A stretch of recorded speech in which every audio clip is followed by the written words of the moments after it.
Na etalone je naložená hmotnosť 600 bar. A idem postupne zvyšovať tlak. Budeme pozerať pohyb ručičky.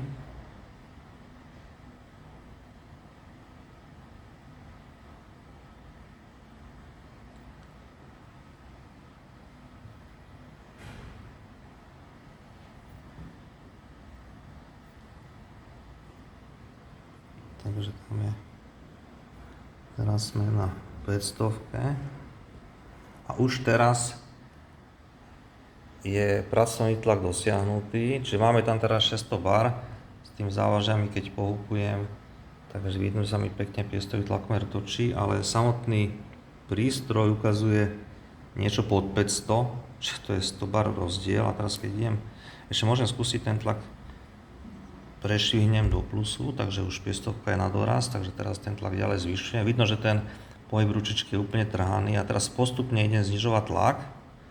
Pomaličky s tým budem točiť.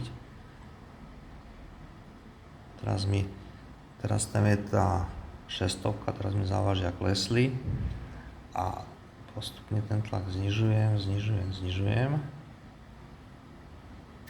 Teraz zase poskočila ručička.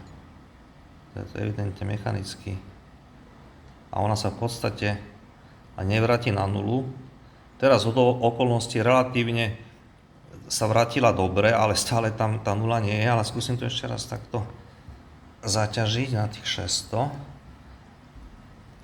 Zase máme tam 600. Tá hodnota je tam okolo 500. A idem znižovať. Ono, čím dlhšie to na tom vysokom tlaku drží, tak tým potom ten návrat na nulu je horší. No a teraz zase ideme na nulu. No teraz ručička zaseknutá v nejakej polohe. Teraz úplne uvoľním tlak v systéme, čiže teraz je v systéme 0. A ručička trčí na nejaké 150 a môže mechanicky skúsiť. No teraz skočila naspäť, keď som potom búchal, takže evidentne tam je nejaké mechanické trenie.